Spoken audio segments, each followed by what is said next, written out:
5 colpi nel giro di 2 mesi tra giugno e luglio, vittime persone anziane o con difficoltà motorie, derubate dell'orologio, generalmente un Rolex.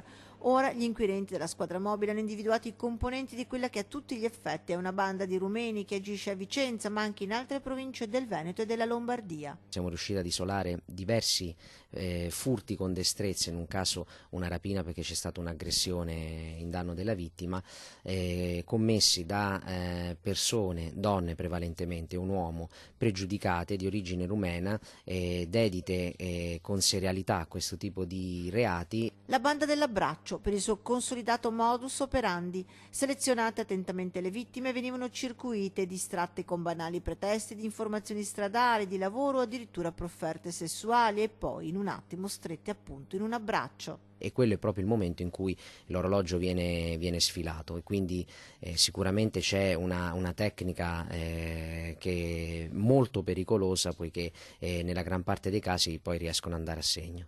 Un primo colpo il 22 giugno, vittima un 85enne col deambulatore avvicinato da una delle donne del gruppetto che tra loro si interscambiano e derubata dell'orologio. 3 giorni dopo il secondo colpo in via Galilei, stessa tecnica, ragazza diversa, ma l'anziano reagisce e la donna è costretta alla fuga. Il complice, un uomo, è poco lontano in auto. Poi la banda torna a colpire a raffica a luglio, il 1, l'8 e il 13. Tra i componenti, tutti con precedenti per reati contro il patrimonio, anche una vecchia conoscenza, Manuela Schianna, finita a febbraio agli arresti domiciliare per gli stessi reati e scappata ad aprile. Chiuse le indagini, per tutte le accuse sono di furto aggravato con destrezza e rapina impropria. Ora dovranno essere rintracciati e rinviati a giudizio.